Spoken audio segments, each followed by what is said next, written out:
Bienvenido a Historias en la Penumbra. En este territorio de medias luces, donde la claridad apenas alcanza, las historias más terroríficas surgen lentamente desde la oscuridad.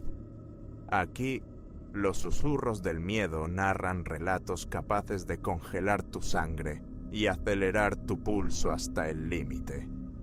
Cada narración te conducirá a un laberinto oscuro, plagado de secretos macabros y terrores insondables. Prepárate para adentrarte en un mundo donde la realidad se difumina y el miedo es la única certeza que queda.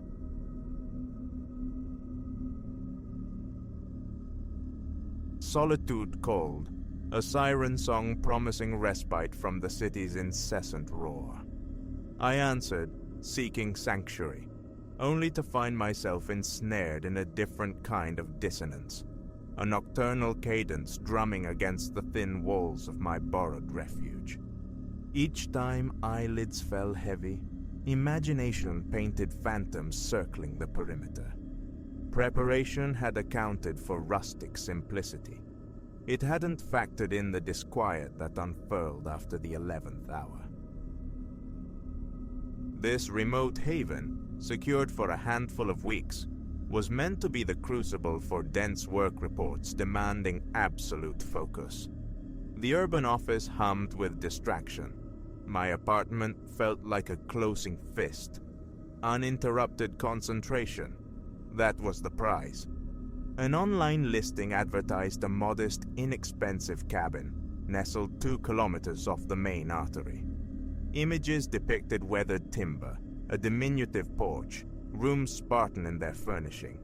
No proximate dwellings, no thrum of traffic, no tourist snares. A reservation made with scant hesitation.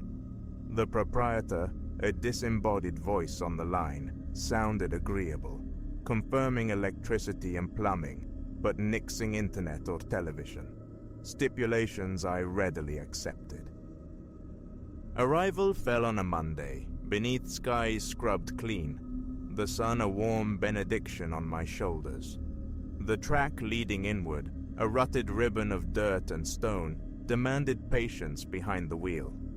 Flanking me lay open pastures giving way to undulating woods and hills, a vista breathing tranquility. Pulling up before the cabin, I emerged, inhaling deeply.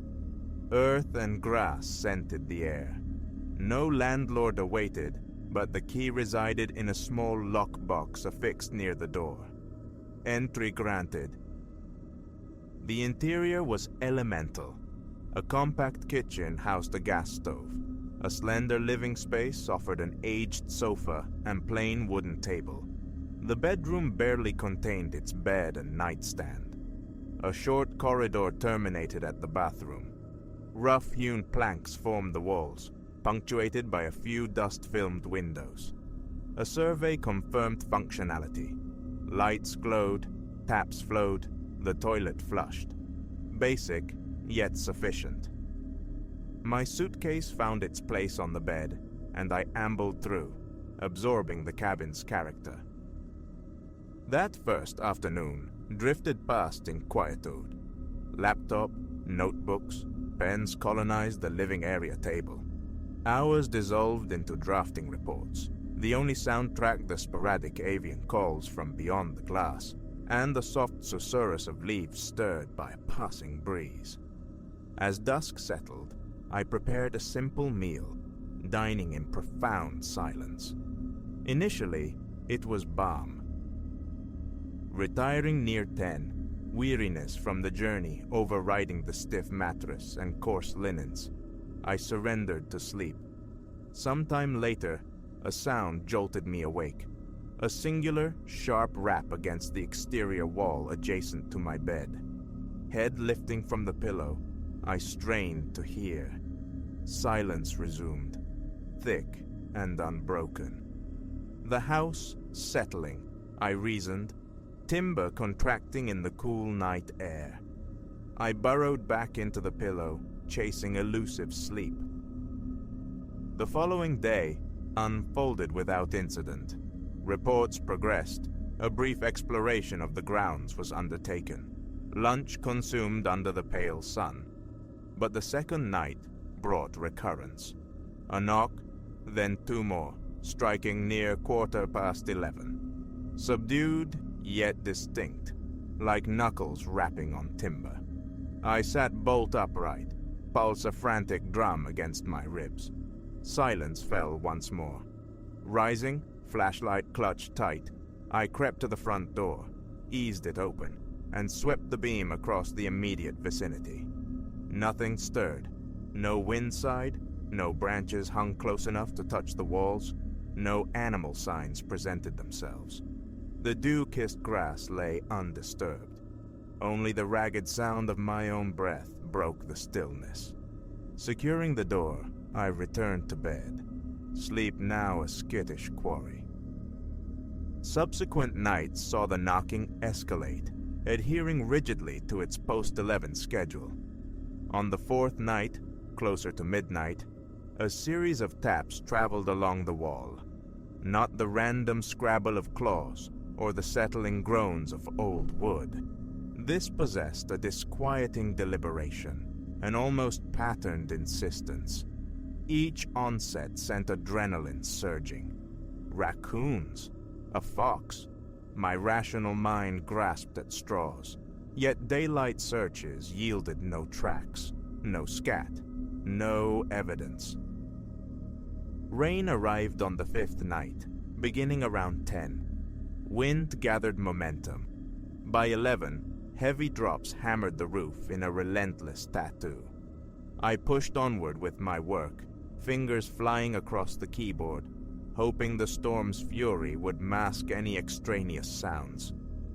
But at 11:30, through the deluge, came a rhythmic banging, distinct, steady, against the far wall of the living area. Not loud, but persistent, keeping time with the downpour. I sprang up, flashlight beam trembling in my grasp. A surge of resolve propelled me outside, into the soaking tempest. Rain instantly plastered my jacket to my skin, denim clinging cold to my legs. I navigated the cabin's flank, light slicing through the sheets of water, illuminating only glistening, rain-battered wood. Circling to the rear, boots sucking at the muddy grass, I found the tapping had ceased. I waited, teeth chattering, enveloped by the roar of the storm. Nothing. Defeated, I retreated indoors, dripping onto the floorboards, heart still hammering a frantic rhythm. Drying off, changing clothes, I courted calm, but sleep didn't claim me until nearly 2. Morning light revealed earth sodden and bruised by the storm. Grass lay flattened. A meticulous inspection of the perimeter showed no footprints, human or animal, no trails through the mire, just emptiness. A daytime tension began to coil within me, the knowledge of approaching night a leaden weight. I dreaded the hour after 11. Music from my phone offered little solace, the signal frail and intermittent. No television, no radio. Isolation felt absolute. By the 7th night, the urge to abandon the cabin, work be damned, was potent. Yet, the unfinished reports and the prepaid rent anchored me. Perhaps it's just imagination, I argued internally, amplifying mundane sounds. That evening, pasta consumed while staring blankly at the laptop screen. A soft rustling outside, wind, perhaps, tightened my stomach, stiffened my shoulders. Time crawled toward the threshold. Minutes past 11, the knocking commenced. Flashlight instantly in hand, I stepped onto the porch, pulse thundering. The night was still, the moon a veiled eye behind drifting clouds. Slowly, methodically, I circumnavigated the structure, beam scrutinizing every plank. No marks. The sound seemed to emanate from the opposite side. Moving there, it stopped. I stood, listening intently. Only my own breathing, loud and strained in the quiet. The source remained elusive, seeming to come from everywhere and nowhere at once. Back inside, door bolted, I stared at the impassive walls, feeling both foolish and profoundly unnerved. A tightness constricted my chest, shattering concentration. Calm down, my mind refused spinning scenarios. A prankster? But who? Miles separated me from the nearest dwelling. The main road lay distant. The proprietor, residing in another town, seemed an unlikely candidate for nocturnal harassment. The ensuing days adhered to the established pattern. Daylight hours brought a deceptive normalcy. Birdsong, sunlight painting the grass, clouds drifting serenely. I filled the time, typing, pacing, wrestling with the encroaching sense of unreality. Then, inevitably, after 11, the percussive intrusion. Sometimes fleeting, mere seconds. Other times, protracted, minutes long. Nights when it seemed focused near the windows, a gentle tapping against the glass. Nights when it migrated along the wooden exterior in staccato bursts. One evening, I resolved to wait in darkness, positioned near the back window, flashlight resting beside me. Midnight approached.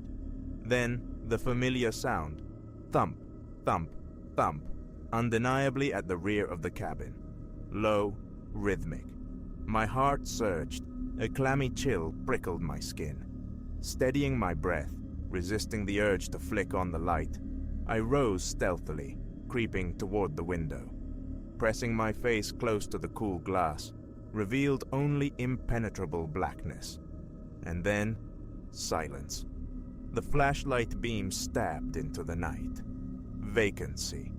Nothing but damp grass met its glare. Morning found me hollowed out, neck aching from tension, a dull throb behind my eyes. Calling someone, a friend, crossed my mind, but distance and the sheer strangeness of the explanation felt insurmountable barriers. Informing the proprietor, what could I articulate? I hear knocking, but see nothing. Derision seemed the likely response. The following evening brought more rain, its steady drumming a complex acoustic backdrop. Yet, punctually around 11:30, the sound pierced through. That insistent rapping, seemingly amplified by the wet air. Raincoat donned, flashlight gripped, I plunged outside again. The ground offered treacherous footing, mud clinging greedily to my boots. Heartbeats echoed in my ears. Circling rearward, guided by the repetitive thuds, I reached the back of the cabin. The sound persisted, yet the beam revealed nothing but rain-slicked wood and sodden earth. A visceral twist in my gut, the hairs on my arms prickled upright. "Hello?" I called out, my voice thin and wavering against the storm's roar. "Who's there?" Silence answered. The knocking stopped instantly. Advancing a few steps, light sweeping the drenched ground, confirmed emptiness. My hands trembled visibly. Rain soaked through my coat. Shoulders screamed with tension. After a long, shivering minute, I retreated. The moment the bolt slid home, the knocking resumed, this time from the front of the cabin. The flashlight nearly slipped from my grasp. I lunged for the door, wrenching it open. Nothing. Cold night air rushed in. The porch lay vacant beneath the relentless downpour. Panic flared, hot and sharp.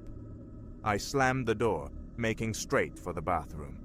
Cold water splashed on my face, did little to soothe the frantic energy coursing through me. My reflection stared back, pale, anxious, dark circles blooming beneath haunted eyes.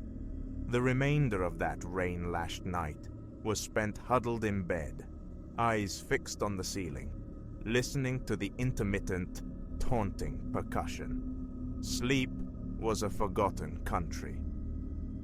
Work output dwindled in the subsequent days.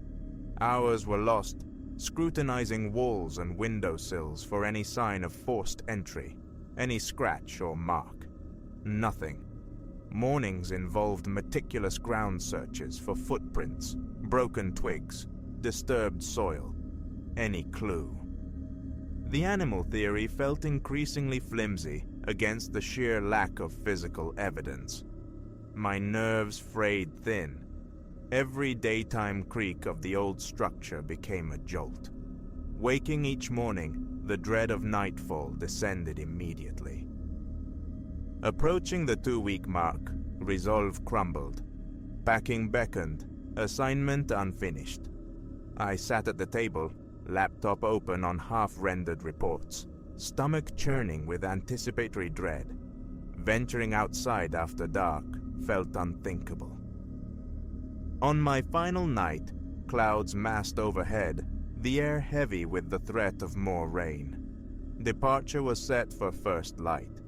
Post-dinner, attempts to review notes proved futile. Thought snagged on the imminent sounds. The clock ticked relentlessly toward 11. By 10 past, I was braced. The knocks began subtly, then swelled, gaining deliberate force. I remained in the living area, lights extinguished, allowing darkness to sharpen my hearing. The sound prowled the exterior wall. Breath hitched, palms grew slick. The familiar cardiac drumbeat intensified. It circled to the back, moved along the far side, lingered near the bedroom window. No discernible logic to its path, only a slow, measured spacing. Fists clenched, impotent rage warring with fear. Action felt necessary, yet impossible. I sat rigid, a prisoner of sound, until silence finally fell near 1 in the morning. Sleep offered little respite. Dawn broke gray and weary. Suitcase and laptop bag were loaded into the car with aching shoulders and gritty eyes. Locking the cabin, returning the key to its box, felt like shedding a heavy skin. Engine turning over, I risked a glance in the rearview mirror.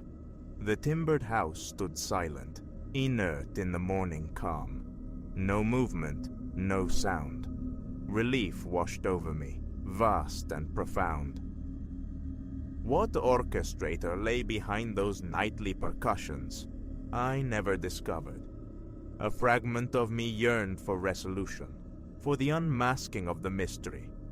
A larger part couldn't endure another night suspended in that liminal space between the known and the unnerving.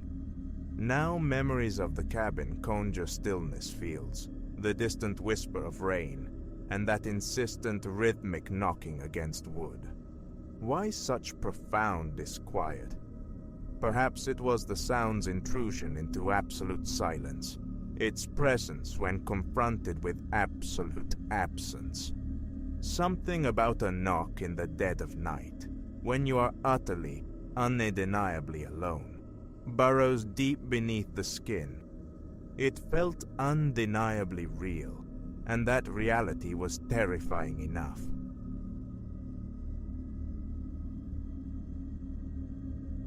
The seal on the parcel yielded with a whisper, tearing the mundane fabric of my evening and plunging me headlong into a vortex I hadn't foreseen, couldn't comprehend. What remained elusive was the chilling certainty that this single act would warp my transient hotel stay into a frantic, shadowed pursuit. I'd sought refuge within the Meridian Inn late, adrift on the fumes of protracted negotiations. It stood as a monument to beige anonymity, functional, clean enough, a temporary harbor.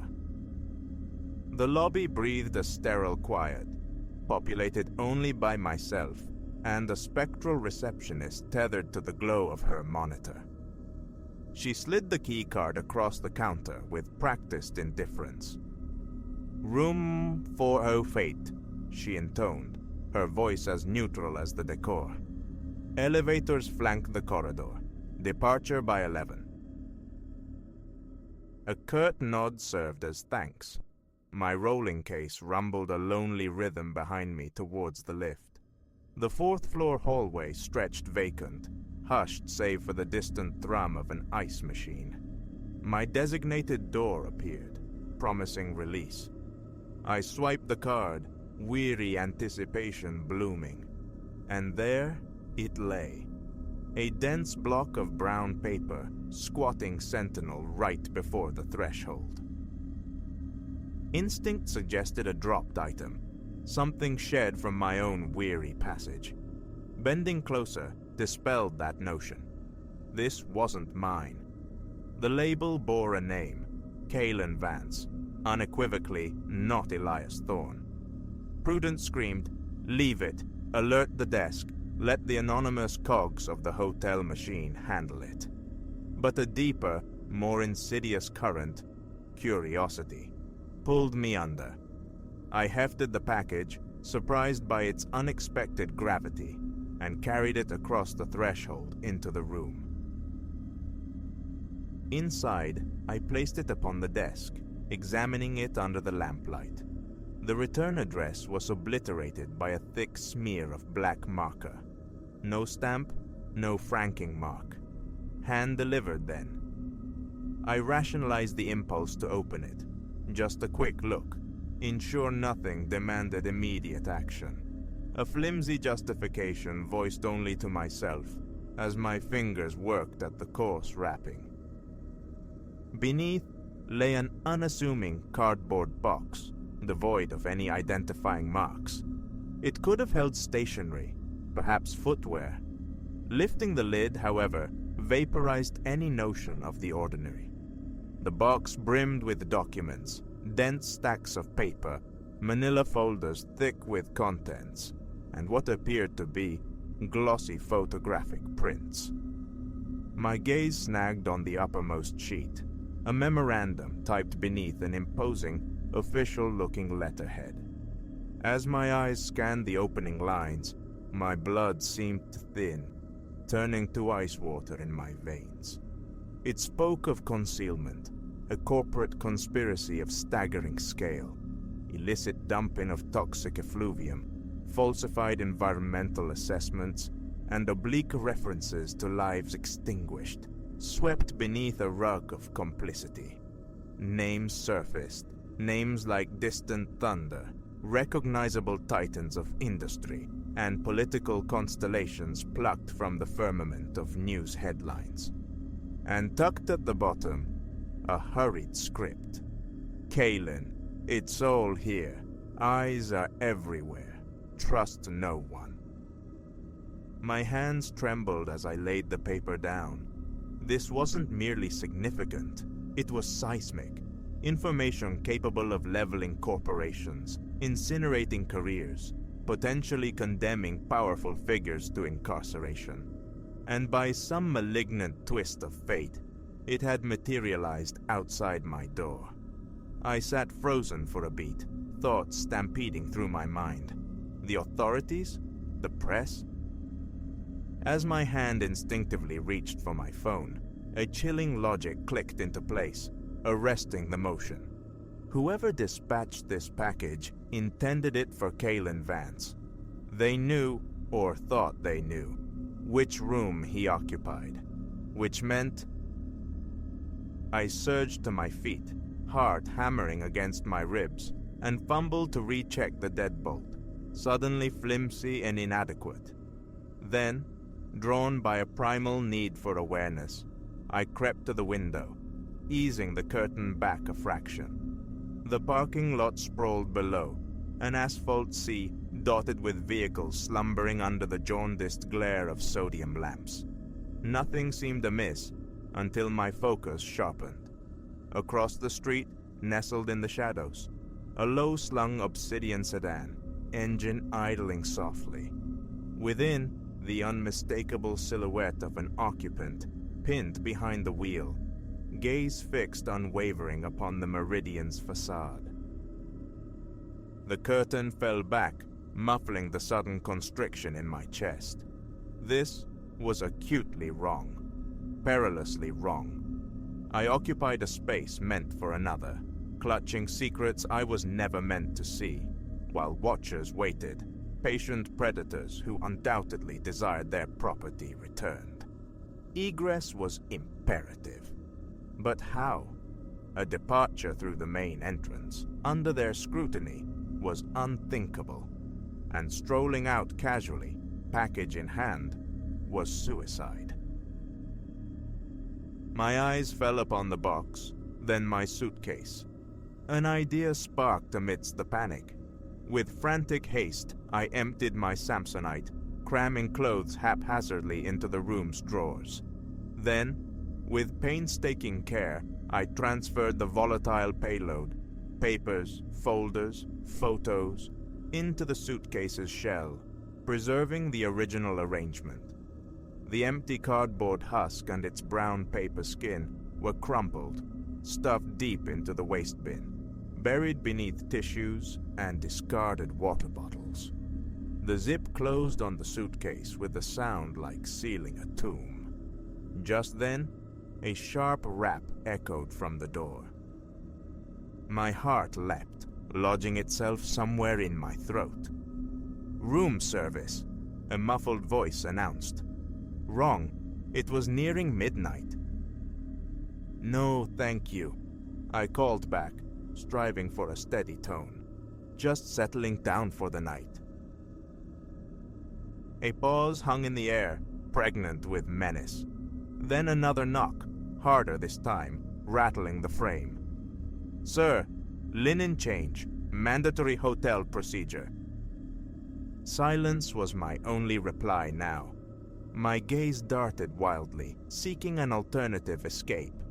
The window, a 4-story drop. The bathroom, a cul-de-sac. The knocking escalated to pounding, the wood groaning under the assault. "Open the door, Vance. We know you have it." Decision crystallized in that instant. Snatching the suitcase, I lunged for the door, wrenching it open. The man outside, large and imposing, his bulk straining the seams of an ill-fitting hotel uniform, was momentarily startled. Definitely not housekeeping. I shoved past him, shoulder colliding with solid muscle, and bolted down the echoing corridor. Shouts erupted behind me, heavy footfalls pounding in pursuit. I hit the stairwell at a dead run, taking steps 2, 3 at a time, the suitcase banging a frantic rhythm against my legs. Bursting into the lobby, I startled the receptionist, now resembling a waxwork figure in the dim light. "Call the police." The words were a desperate gasp as I flew past, but she remained frozen, staring, her complicity, or shock, indistinguishable. Outside, the night air struck like a physical blow. I sprinted towards my rental car, keys fumbling in my slick palm, throwing the Samsonite onto the back seat. Across the street, headlights flared as the obsidian predator roared to life, cutting sharply from its vigil. I tore out of the parking lot, tires screaming protest. In the rearview mirror, the sedan filled the frame, rapidly closing the distance. The highway unfurled before me, a ribbon of potential flight. I pushed the modest rental far beyond its comfort zone, doing 20 over the limit, knuckles bleached white on the steering wheel. For the next hour, reality warped into a B-movie chase sequence, my straining engine whining, weaving through the sparse nocturnal traffic. Their vehicle, a relentless shadow clinging to my bumper, its headlights' twin predatory eyes boring into my spine, never falling more than a few car lengths behind. Only upon reaching the darkened periphery of the next town did a desperate opportunity arise. I veered sharply onto an unlit artery, plunging the car into absolute blackness, killing the engine and lights simultaneously. Silence descended, thick and suffocating, punctuated only by the frantic timpani of my own heart against my ribs. I waited, straining ears for the telltale growl of the pursuing engine, every nerve taut. Minutes stretched, elastic, into an eternity. Nothing. A ragged exhalation escaped my lips, tasting of dust and adrenaline. I'd slipped the leash, for now. But the question loomed, what next? I possessed a suitcase brimming with toxic truths, utterly ignorant of its origin or the full scope of its pursuers. Returning home felt impossible. If they knew Vance's room, identifying me was surely trivial. I sat in the darkness for a long count, the weight of options pressing down. Finally, a path cleared. I drove towards the town center, locating the brick precinct house. Parking in the opposing shadows across the street, I made the call, my voice a strained, anonymous whisper relaying the location of an abandoned suitcase. Then, a final act. Retrieving the Samsonite, heavy with its damning contents, I carried it across the empty street and left it orphaned on the station steps like a foundling. I melted back into the car, into the anonymity of the road, and drove away without looking back. To claim that night marked the end, that life resumed its predictable cadence, untouched by the events at the Meridian Inn, would be falsehood. Weeks later, the tremors hit the news feeds. Corporate empires fractured, political figures disgraced. The sordid details of the cover-up laid bare. Arrests followed, companies imploded, the landscape irrevocably altered. And me, Elias Thorne, ceased to exist. I became a ghost, relocating, adopting a new name, forever glancing over my shoulder at sudden noises, at lingering stares. Because somewhere, the architects of that ruin remember. They remember the glitch in their meticulous plans, the unforeseen variable who occupied room 408 that night. They remember the man who inadvertently walked away with their damnation. So, should you ever find yourself in the transient solitude of a hotel room and discover an unexpected offering left upon your threshold, my counsel is simple. Let it lie. Some doors conceal abysses best left unplumbed.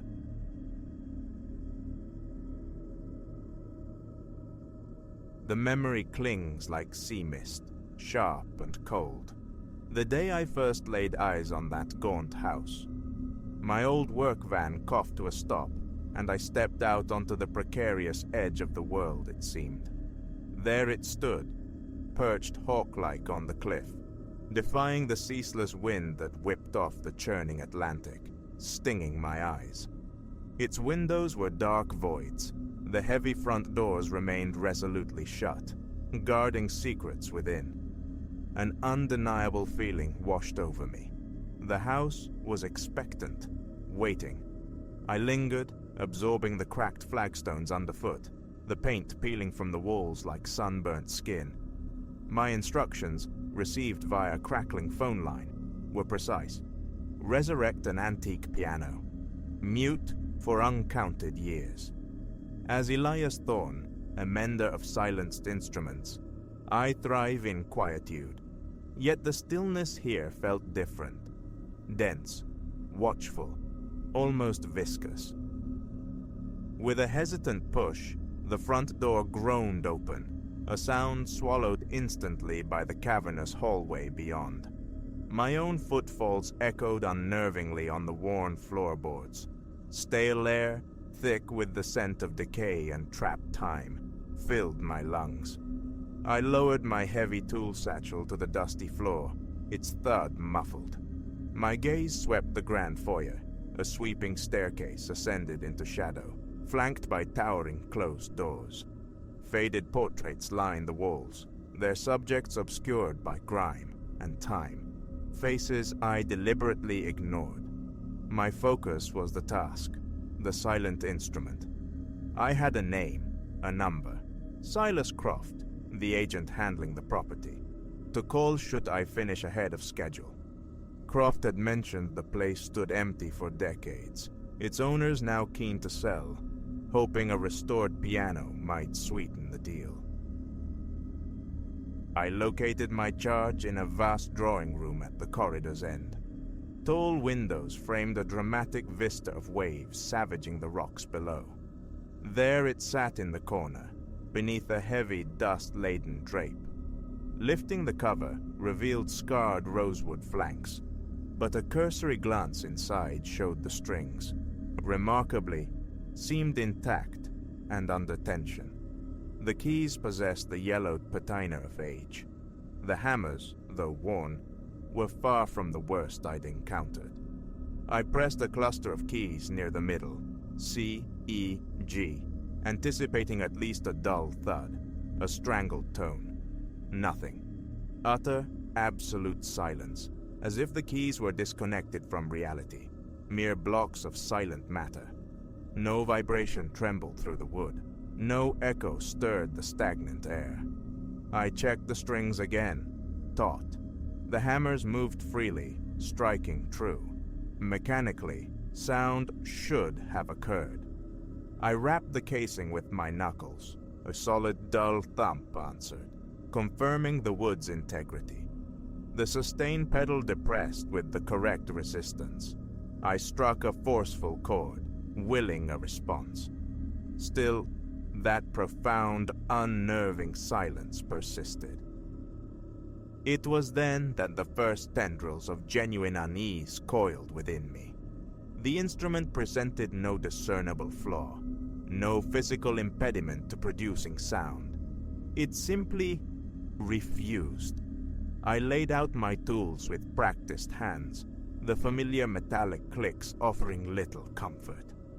I meticulously adjusted tuning pins, tested the intricate action mechanism, examined the felt pads on the hammers.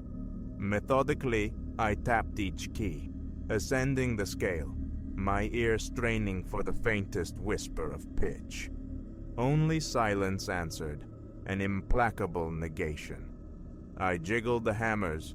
They responded with the correct loose articulation, yet their impact on the strings yielded nothing. My flashlight beam probed every recess, searching for hidden obstructions, moisture damage, a fractured soundboard, anything. Finding nothing, I leaned back on the stool, rubbing tired eyes.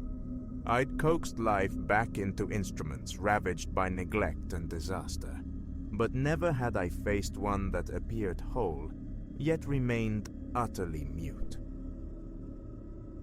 A trip back to the van yielded more specialized diagnostic tools, including a small digital recorder. Perhaps, I reasoned, subsonic frequencies were being generated, imperceptible to my ear, but detectable electronically. Positioning the recorder near the harp, I hit record and played a simple scale. Silence. After a minute, I stopped the recording and listened back. Only the whisper of my own breathing and the distant rhythmic sigh of the ocean filled the playback. Nothing more. The urge to call Silas Croft, to confess bafflement, warred with professional pride. There had to be something I'd overlooked, some hairline crack, a subtle disconnection. Lifting the heavy lid again, I scrutinized the cast-iron harp. Dusty, yes, but unblemished. The tuning pins stood firm. Each wire gleamed faintly, unbroken. I depressed a key slowly, watching the corresponding hammer arc forward, strike the string, and elicit no response. The string remained utterly still, defying the impact, defying the laws of acoustics. It was as if the piano itself had consciously withdrawn from the world of sound. A film of sweat broke out on my palms. Hours bled together in that room, marked only by my persistent, fruitless probing. Dusk began to stain the sea-facing windows, leaching the light, until only the pool cast by the single lamp I'd retrieved from the foyer illuminated my solitary struggle. The rest of the house sank into profound blackness. Outside, the wind moaned, a low, mournful sound that seemed to make the ancient timbers of the manor groan in sympathy. At some point, I rose, stretching cramped muscles, pacing to ease the stiffness in my shoulders. It was then, from the periphery of my vision, that I registered a flicker of movement. I whipped around. Nothing. Just the piano, impassive in the lamplight. A nervous chuckle escaped me. Fatigue, surely. "Focus, Elias," I admonished myself. Perhaps it was time to pack up my tools, find a relatively clean bedroom, and rest. As the thought formed, a brief, discordant jumble of notes shattered the silence behind me. A strange, atonal cluster, sharp and unsettling. My heart gave a painful lurch. I spun back, flashlight beam trembling on the piano. The keys were still, motionless. Swallowing hard against a suddenly dry throat, I crept closer. Everything appeared unchanged. No evidence remained of any recent pressure on the keys. My mind scrambled for explanations. A draft through a hidden flue, vibrations from the wind. But the room lacked a fireplace, and the air was still. Setting up the recorder again, just in case, I pressed record, walked deliberately to the instrument, and tried a few keys myself. Silence. Then, turning my back, I stood utterly still, listening intently. Only the wind's lament and the house's complaining creaks reached my ears. After a couple of minutes, I retrieved the recorder and played it back. My breathing, a faint, static hum. Nothing else. I switched it off, the pulse in my ears now a frantic drum. That chord had felt undeniably real. With a decisive click, I lowered the fallboard, covering the keys. Sleep. I needed sleep. Gathering my essential tools, I retreated from the room. Upstairs, I found a bedroom marginally less dust-choked than the others. The bed, draped in decaying linen, looked solid enough. I brushed it down vigorously before unrolling my sleeping bag atop the questionable mattress. Setting my phone alarm for dawn, hoping daylight might lend clarity, I succumbed to an uneasy slumber.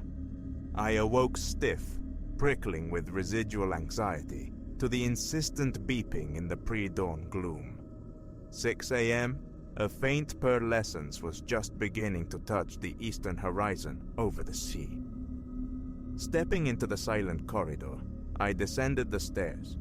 Back in the main room, the lamp I'd left burning was now off. A flicker of unease. Had I switched it off? I couldn't recall. I flipped the switch. It illuminated instantly. As I approached the piano, my blood ran cold. The fallboard was raised. I knew with chilling certainty I had closed it. Hesitantly, I moved closer. The keys, they bore fingerprints. Several sets, smudged and distinct, as if left by someone with greasy or soiled hands. My own palms began to sweat anew. I scanned the dusty floor. Only my footprints were visible. Pulling out my phone, hands trembling slightly, I photographed the marred keys. The prints showed clearly. Gently, I touched one of the marked keys. Still silent. Using a clean microfiber cloth, I meticulously wiped the keys clean, then tried playing again. Mute. Checking the time, 6:30 a.m., my stomach rumbled. A search of the dilapidated kitchen yielded nothing but more dust and stale odors.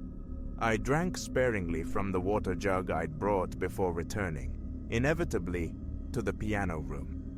The feeling of being watched intensified, a palpable pressure on the back of my neck, though I remained utterly alone. Mid-morning, I devised a new strategy. Setting my phone on a small tripod, I angled it to capture the keyboard, hit record, and then deliberately walked out of the room, my steps loud on the creaking floorboards. I waited down the hall, straining my ears. Faint clicking sounds drifted from the room, ambiguous. The house settling, perhaps? Then I heard it again, a brief, chaotic sequence of notes, jarringly out of tune, lasting maybe 5 seconds. My breath hitched. After a tense pause, I walked back in. The piano sat undisturbed. I stopped the recording, rewound, and watched. The video showed the static scene perfectly. The piano, the dusty room. But the audio track held only the sound of my receding and returning footsteps, the faint rustle of my jacket. The phantom notes were absent, vanished. I replayed the segment repeatedly. Silence. On screen, the keys remained perfectly still throughout. Yet, I knew what I had heard. I stood frozen, staring at the inscrutable instrument. A chill traced its way up my spine. My mouth was parchment dry. Moving closer, heart pounding against my ribs, I inspected the keys once more. New smudges marred the ivory, overlapping the areas I had just cleaned. More prints. Wiping them away again with growing dread, I pressed the keys. Silence. I lifted the lid, peered inside at the hammers, the strings, all immaculate, all in place. My hands shook as I drew a small tuning hammer from my kit. I began tapping the strings directly, bypassing the keys and action. A faint, tinny ring resulted from each direct impact, proof the strings themselves weren't inherently dead. They could vibrate, but the mechanism designed to make them sing remained inexplicably inert. How many times did I press those keys, hoping for a different result? The count blurred. Rising from the stool, I turned, took a single step away. From behind me came a wavering, single note, thin and shaky, that dissolved into something like a low moan before abruptly ceasing. My throat constricted. I lunged back towards the piano, flinging the lid open, desperate to catch the hammers or strings in motion. Motionless. Still. Sweat trickled down my temples. Enough. I needed air. Distance. I strode outside, climbed into the van, and turned the key. The engine rumbled to life, a comforting, mundane sound. I sat there, gripping the wheel, torn. One part of me screamed to drive away, to abandon this impossible task. Another, the ingrained professional, felt the weight of obligation. But this wasn't a mechanical fault. This was something else entirely. I cut the engine. With grim determination, I stepped back into the oppressive silence of the house. I would stay, at least long enough to formulate a coherent report for Silas Croft. Evening descended again, thicker and more menacing than the last. The wind howled like a tormented spirit, and a penetrating chill seeped from the very walls. I consumed a couple of dry energy bars, washing them down with the last of my water. This time, I brought my sleeping bag down to the piano room itself. If something is happening, I wanted to witness it. I set up the phone again, plugged into a portable charger, its lens aimed at the keyboard. Flashlight within reach, I settled down, drifting in and out of a tense, shallow doze. Hours crawled by. Then, a sudden, distorted chord ripped through the room, jolting me fully awake. I scrambled upright, grabbing the flashlight. Its beam stabbed through the darkness, illuminating the piano. Several keys, scattered randomly across the board, were fully depressed, as if slammed by invisible fists. As I watched, breathless, they rose again, slowly, sluggishly, one after another. I stood paralyzed, heart hammering. Fumbling, I aimed my phone, trying to record whatever force was at play. The screen showed only the still, dark shape of the instrument, the gleam of my own light on its polished surface. Checking the previous recording revealed only darkness and the sound of my own breathing. No phantom chord, no moving keys.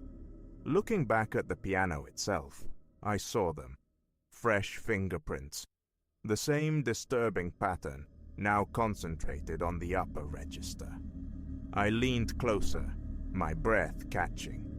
The smudges suggested long fingers, wider at the tips than seemed natural. Holding my own hand beside them confirmed it. They were significantly larger than mine. Sleep was impossible now. I remained vigilant for the rest of the night, every nerve frayed.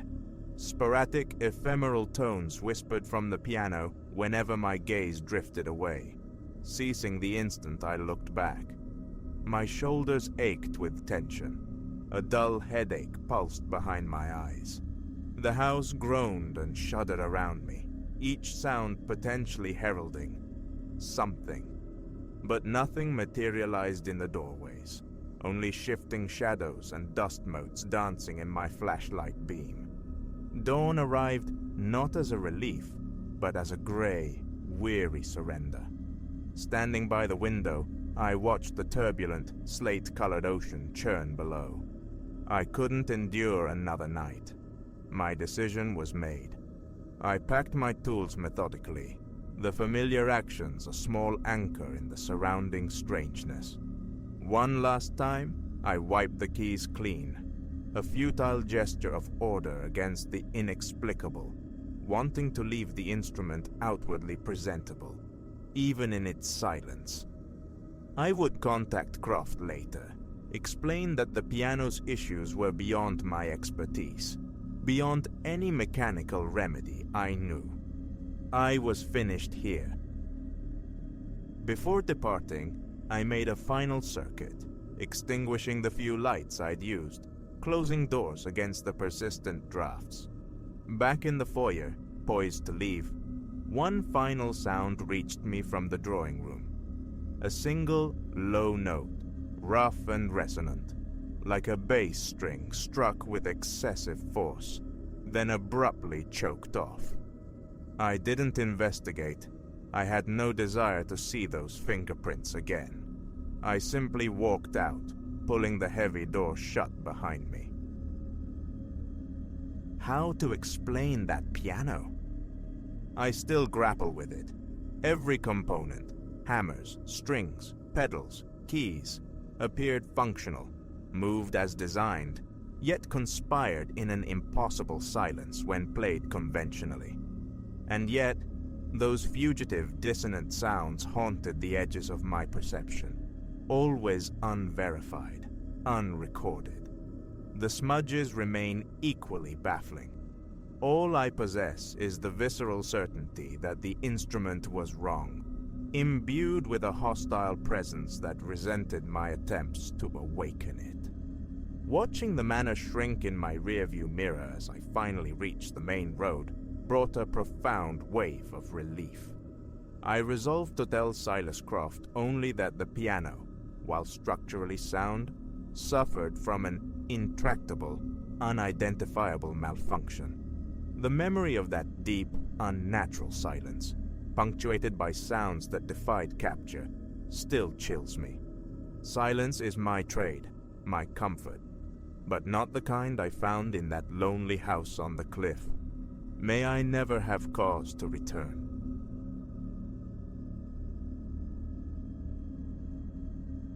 The Ferris wheel, a skeletal wreath of rust against the midnight velvet, sighed a metallic lament on the breeze, oblivious witness to the nightmare blooming below.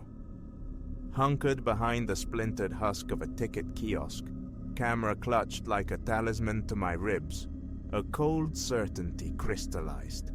I wasn't merely chronicling the graveyard of joy that was Elysian Fields amusement park. I was watching something venomous uncoil, and now survival was the only exposure setting that mattered. My name is Silas.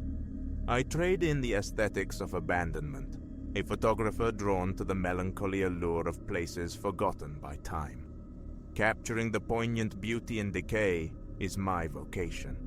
Yet, no ruin, no shadowed corridor in all my explorations had ever whispered a threat like the one tightening its grip around me here, in the derelict heart of Elysian Fields. Whispers had clung to Elysian Fields for decades. A jewel of the neon 80s and booming 90s, its laughter had been choked by a string of misfortunes and fiscal hemorrhages, leading to its final shuttering in 2001. Since then, it lay surrendered, slowly devoured by patient green tendrils and the slow chew of rust. Fellow urban explorers spoke of it differently, describing a chill that seeped deeper than mere desolation. Naturally, its siren song of decay became irresistible. I breached its perimeter as the sun bled out, stretching skeletal shadows across the weed-choked asphalt sea of the parking lot. The entrance arch sagged, its once vibrant "Welcome to Elysian Fields" a flaking, sun-bleached ghost.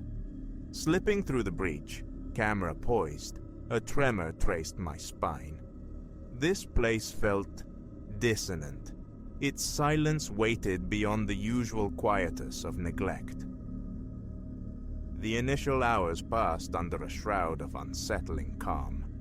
I navigated the spectral landscape, documenting the skeletal remains of roller coasters, the hollow eyes of game booths, the crumbling facades of forgotten delights. The quiet pressed in, thick and suffocating, punctuated only by the groan of stressed metal or the unseen scuttle of nocturnal creatures.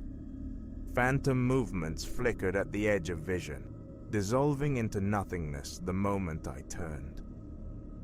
Midnight was approaching when I reached the park's epicenter.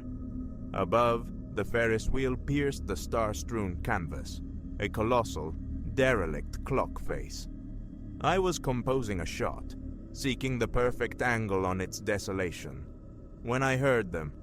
Voices, thin threads carried on the night air. Other explorers, perhaps? No.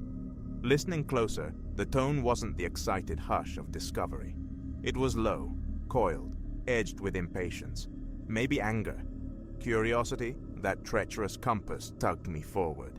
Stowing my gear, I melted into the shadows, using the decaying architecture as cover, drawn towards the sound.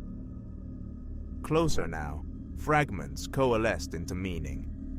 Consignments overdue. The director won't like this. Keep your shirt on. Pigs haven't sniffed around here in years. It's foolproof. I froze, the air thickening in my lungs. Not thrill seekers sharing ghost stories. This was clandestine, illicit. Every instinct screamed retreat, urged me back towards the derelict gate, towards the distant sanctuary of my car and the authorities. But the storyteller, the image hunter within, couldn't relinquish the frame. If darkness held a narrative here, I craved its capture. Edging nearer, heart a frantic drum against my ribs, camera lifted, I risked a glance around the peeling corner of an ancient popcorn stand. The sight iced my veins. 5 figures stood stark in a moonlit clearing, silhouettes bristling with the unmistakable shape of firearms. Crates lay stacked nearby, their contents veiled, yet their sinister implications screamingly apparent. This was no petty transgression. This was orchestrated, significant. Raising the camera, I framed the tableau, seeking the sharp relief of faces, the damning evidence of the crates. A breath held captive, then released with the soft, mechanical sigh of the shutter. In the profound stillness, the sound seemed to detonate.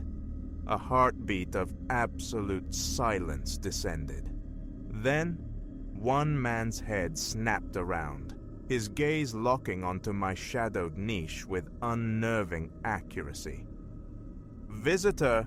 he barked, the word cracking like ice as he raised his weapon. Thought evaporated. Instinct took over. I ran. The night erupted, shouts ricocheting off rusted metal, the sharp retort of gunfire splitting the air. I plunged deeper into the park's decaying labyrinth, ducking behind faded carousels, weaving through the skeletal legs of forgotten rides. My pulse hammered, a frantic rhythm against the cacophony. Footsteps pounded behind me, spreading out, their movements calculated to ensnare. My only edge? Hours spent mapping this maze of melancholy in my mind.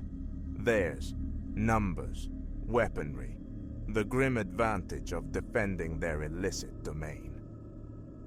I dove into the gaping maw of the old fun house, a desperate gamble on disorientation. Inside, absolute blackness swallowed me. I stumbled, arms outstretched, praying against collision with unseen walls or a plunge through rot-softened floors. Behind me, the pursuers entered, flashlight beams slashing the dark, splintering into mad geometries against the few remaining mirrors. I shrank into a corner, fighting to muffle the ragged soar of my breathing. "Lost something, little photographer?" A voice crooned, distorted by the funhouse's warped acoustics. "We only want a chat." Oh, undoubtedly. The fresh splintering near where my head had been moments before offered a different conversational gambit. Escape. Now. My vision, slowly adapting, caught a faint luminescence. An exit, partially obscured by a fallen, painted panel. If I could just reach it undetected. Inch by agonizing inch, I crept towards the light, each groan of a floorboard amplified to a thunderclap in my ears. Almost there, when a plank beneath my foot surrendered with a sickening crack. I lurched, colliding with a mirror that exploded in a shower of glittering shards. There! No time for a backward glance. I lunged for the opening, feeling the phantom kiss of air as a bullet zipped past, far too intimately close. Bursting from the funhouse's oppressive embrace, I abandoned all pretense of stealth, legs pumping, raw instinct driving me towards the front of the park. I found myself on the ghostly midway, hemmed in by collapsing game stalls. A final, desperate act. I hurled myself into one, burrowing beneath the grimy counter.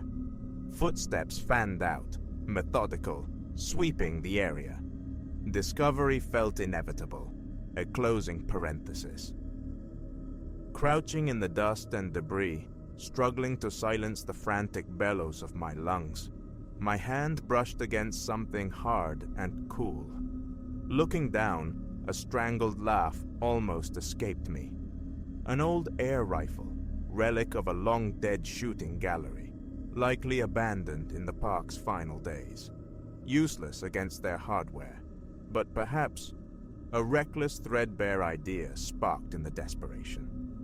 I waited, listening as footsteps crunched closer to my flimsy refuge. Then, drawing a shaky breath, I erupted upwards, firing the air rifle. It produced a surprisingly loud pop, mimicking a gunshot in the tense quiet. The reaction was instantaneous. My pursuers scattered, seeking cover from the phantom shot. In that fleeting moment of confusion, I bolted, sprinting with everything left in me towards the distant promise of the entrance gate. Shouts erupted behind me as the ruse was uncovered, but the gap had been created. My lungs burned, legs turning to leaden weights, but the gate loomed closer, and beyond it, my salvation. A battered old sedan. Never had its mundane form seemed so beautiful. Reaching it, keys fumbled in my trembling grasp. Pursuit closing fast behind. The key found the ignition. The door slammed shut. The engine coughed, then roared to defiant life, just as figures spilled from the park's shadowed moor. I slammed the gear shift into reverse, tires screaming protest on the asphalt as I fishtailed out of the lot. Glancing in the rear view, I saw them scrambling into a dark van, lights flashing on, ready for the chase. What ensued was a high-octane ballet of terror down deserted country lanes. The van clung relentlessly, its headlights predatory eyes in my mirror. Every curve was a blind prayer, every straight a desperate race against their closing speed. Only upon reaching the relative anonymity of the highway, merging into the sparse constellation of late-night travelers, did their pursuit finally falter, swallowed by the distance. Even then, the accelerator remained pressed until the reassuring blue glow of a police station sign emerged from the darkness.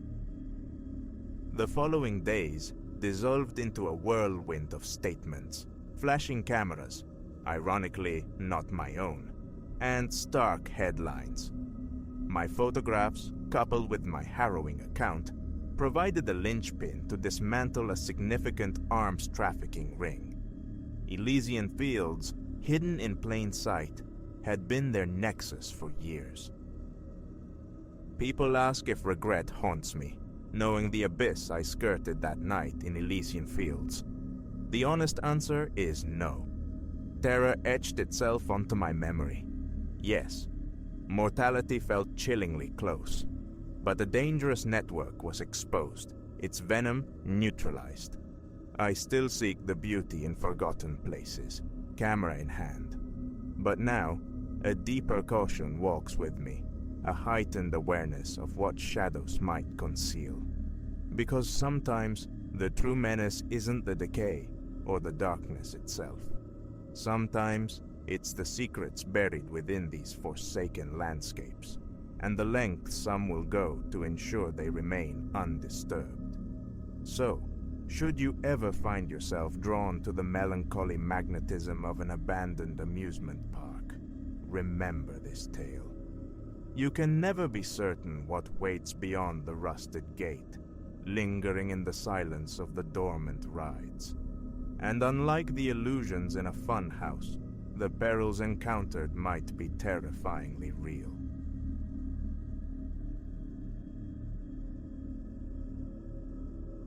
This venture into the wild was meant to be our sanctuary. Just me, Elias, my brother Finn, and a couple of friends, Ronan and Chloe.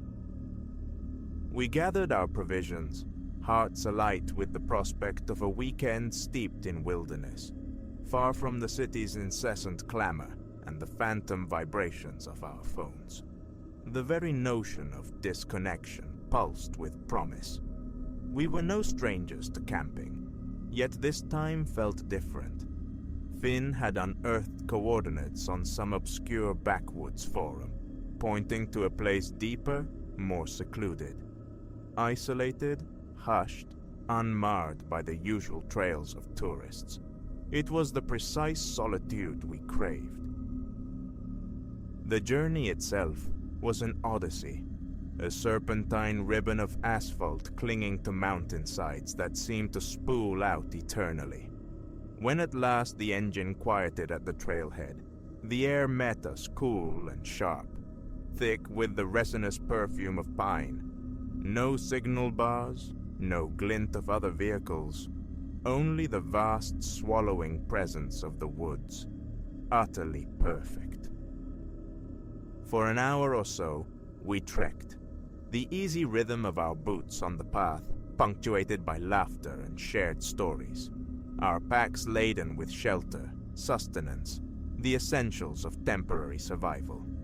An undeniable rightness settled over us, a shedding of urban skin. The path eventually yielded, unfurling into a modest clearing, hemmed by colossal trees, whose crowns brushed the sky. Nearby, a creek whispered its constant liquid song, adding a layer of profound peace. Tents rose like colorful fungi. Wood was gathered for the evening's fire. and we sank into the anticipated ease of a night beneath a canopy of stars. As twilight bled across the sky, we huddled near the burgeoning flames, skewering marshmallows, our conversation meandering through trivialities and truths. Darkness descended swiftly, an enveloping cloak broken only by the fire's capricious dance and the distant, indifferent glitter of stars. It was a silence alien to city ears, a profound stillness that bordered on the unnerving. At some point, Finn rose, murmuring something about investigating the creek's edge, and melted into the shadows. His absence was brief, yet upon his return, his face wore a peculiar tension. "Elias? Anyone?" He addressed the firelit circle, his voice lowered. "Did you wander down by the water earlier?" A collective shake of heads answered him. None had ventured near the creek since our arrival. "There are tracks," Finn stated, his gaze sweeping the impenetrable dark beyond the fire's reach. "Big ones." My initial thought was a prank, a setup for some campfire ghost story. But the stark sincerity etched onto his features dispelled that notion. He was utterly serious, and that gravity sent a ripple of unease through me. "Could be a bear," Ronan offered with a shrug, attempting normalcy. "Or maybe some hiker passed through before we got here." "Perhaps," Finn conceded, though the doubt lingered palpably in his eyes, a shadow the fire couldn't erase. The remainder of the night unfolded without overt incident, yet an invisible weight pressed down on our small encampment. Each snapped twig, each rustle of unseen foliage in the undergrowth, became a trigger, pulling my gaze towards the darkness. "It's just the woods," I reasoned silently. "Sounds are natural here." My imagination, surely, was running riot. Eventually, we retreated, zipping canvas cocoons shut, burrowing into sleeping bags. The forest resumed its quietude, save for the sporadic hoot of an owl, the sigh of wind through the high branches. Deep in the night's unlit hours, I surfaced from sleep. What disturbance pierced my slumber remains unknown. A sound, perhaps, or merely that primal intuition that whispers when the world is subtly wrong. My tent was compact. Finn's steady breathing beside me was a familiar anchor. All seemed outwardly normal, yet the feeling of offness clung stubbornly. With meticulous quiet, I worked the zipper and peered out. The fire had subsided to a bed of ruby embers, casting a weak spectral light across our temporary home. Trees stood like ancient dark sentinels, their boughs swaying in a slow, hypnotic rhythm. And then I saw them. Footprints, not confined to the creekside this time, but describing a distinct perimeter around our tents. Large, deep, unmistakable against the packed earth. A fierce drumming began in my chest as I slipped outside, bare feet meeting the cool ground, trying to reconcile the sight. The impressions were too vast for any of us, their edges sharp, undeniably fresh. It implied someone, or something, had paced the bounds of our camp while we slept. Crouching, I traced the outline of one print, the soil deeply compressed, suggesting significant weight. My eyes darted around the clearing, half expecting luminous eyes to blink back from the Stygian black between the trees. But only the stoic woods and the unnerving hush of the night met my gaze. I retreated silently into the tent, mind ablaze. Wake the others? Voice this nameless dread? But what concrete evidence could I offer beyond footprints? Perhaps it signified nothing truly menacing. Sleep, after that, was a shallow, elusive thing. I lay rigid, ears straining against the canvas, cataloging every minute sound, the image of those heavy impressions seared behind my eyelids. Morning arrived, and I held my tongue. Unleashing panic over ambiguous tracks, potentially explainable, seemed counterproductive. We devoted the day to exploration, charting paths through the dense woods, discovering a hidden cascade where water tumbled over moss-slicked rocks. The beauty was undeniable, a wild, untamed loveliness.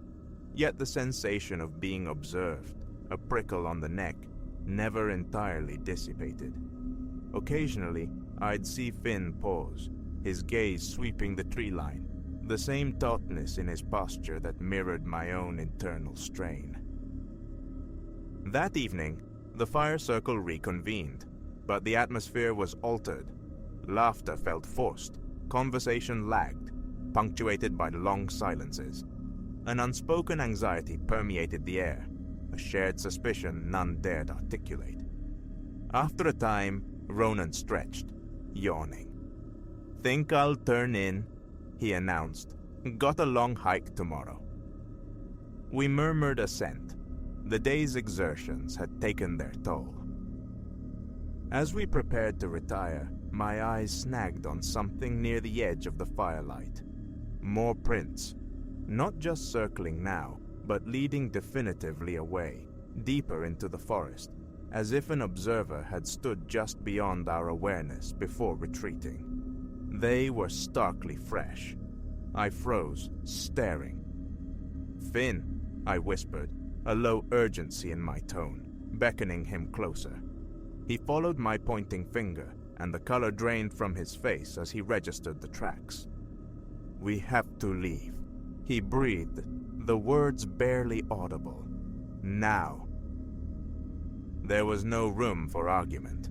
A profound wrongness had settled over this place, and remaining felt like tempting an unknown fate. We moved with hushed efficiency, packing gear, striving not to alert Ronan and Chloe prematurely. But as we were poised to depart, a sound shattered the stillness, a low, guttural rumble emanating from the wood's dark heart. We froze instantly, eyes locked on the black wall of trees. The growl sounded again, closer now, resonant and deeply unsettling. A visceral coldness snaked up my spine. Whatever lurked out there, it possessed a voice unlike any bear, devoid of anything remotely benign. "Wake them," Finn urged, his voice tight with tremor. I shook Ronan and Chloe awake, struggling to maintain composure as I relayed the situation. Disorientation warred with dawning fear on their faces, but the raw terror in my own voice must have been convincing. Snatching up our remaining gear, we plunged onto the return trail, the menacing growl still vibrating through the trees behind us. My heart hammered against my ribs, my thoughts churned with horrific possibilities. Every shadow seemed to writhe, every rustle of leaves whispered of pursuit. Then, as abruptly as it began, the growling ceased. An eerie, profound silence descended, more terrifying perhaps than the sound itself. I kept glancing back, expecting some monstrous form to burst from the tree line, but nothing emerged. We pushed onward in tense quiet, the crunch of our boots on the forest floor, the only sound betraying our flight. After an eternity compressed into minutes, the familiar shape of the car materialized through the trees. Gear was flung haphazardly into the trunk. Doors slammed shut, sealing us inside a fragile metal shell. Finn's hands trembled as he wrestled the key into the ignition, the engine roaring to life. Headlights sliced through the darkness, illuminating only the silent, impassive trees. Nothing, just the woods, still and watchful. We drove for a long time without speaking, the miles accumulating, slowly dissolving the acute tension. Yet, the feeling of having been scrutinized, of something ancient and hidden lurking just beyond perception, lingered like a phantom limb. To this day, the nature of what we encountered in those woods remains an unsettling enigma. Perhaps it was merely an unusually aggressive animal, its presence magnified by fear and isolation. Or perhaps it was something else entirely, something the wilderness guards closely, something we were never meant to disturb. All I know with certainty is that the path back to that clearing remains untrodden by me, a place revisited only in the unwelcome landscape of memory. I suspect it always will.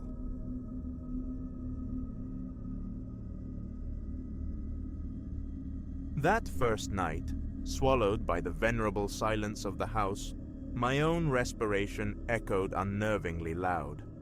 Even now, suspended in the attic's bruised twilight, a parchness coats my tongue, and the fine hairs along my forearms stand erect, humming with an invisible current. A compact torch is wedged between my teeth, its beam jittering as my arms delve, elbow deep, into a crate choked with brittle newsprint and rusted crooked nails. The very air is a thick tapestry woven from desiccated timber, and the phantom scent of mildew. Mere days have passed since I fled the relentless roar of the highway apartment. Yet this new refuge presses insistently against the fragile bone of my skull, whispering a warning I arrived too late to heed. The estate agent, encountering my hesitant inquiries, had offered only vague dismissals. Antiquated? Assuredly. The prior occupant? Vanished, perhaps deceased. Her specifics remained elusive. But the terms were undeniable, a lifeline for someone craving severance from the past. A tremor of unease should have sounded alarm at the sight of the peeling floral paper cascading down the stairwell, the chandelier listing drunkenly in the main room. A profound hollowness permeated the structure, the resonance of an abandoned chrysalis. Now, here I crouch in the attic's gloom, striving to ignore a shrouded deformity slumped in the corner. My gaze snags on it repeatedly. Earlier, I'd registered the substantial object concealed there, a tall, anthropomorphic silhouette, cloaked in a dingy, off-white shroud. A canvas, I'd speculated, or perhaps a cheval glass. Preoccupied with assembling a makeshift bed below and liberating minimal clothing from boxes, I'd left it undisturbed. Tonight, however, slumber was fractured by a sound, a delicate groan emanating directly overhead. Heart thrumming a nervous rhythm against my ribs, I ascended the constricted attic stairs, intent on uncovering a mundane culprit. A loose sash, timbers settling into venerable age. Yet, breaching the attic threshold felt like wading into denser air, an atmosphere that seemed to pulse with its own slow respiration. My torchlight skittered across rafters webbed with age and spectral furniture. And then, the sound recurred. A faint, protracted creak, so subtle it might have been floorboards sighing under atmospheric pressure. But it possessed an intimate quality, less a structural complaint than a murmur beckoning me deeper. I force a swallow past the constriction in my throat. The sheeted monolith occupies the far corner, partially obscured by stacked skeletal chairs. Its presence is now magnetic, undeniable. My limbs feel leaden, my palms slick with sudden perspiration. I advance, fingers closing on the shroud's dusty hem. It yields, releasing a plume of gray particulates that sting my eyes and catch in my throat.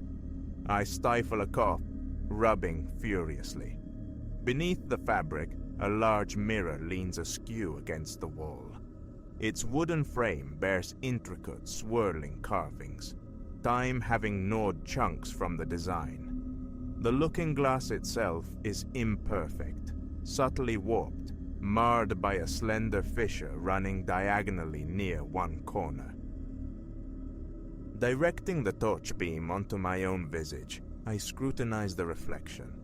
My face appears drawn, spectral pale, eyes deeply shadowed with fatigue. But lurking behind my reflected form, another shape coalesces. Closer inspection is required.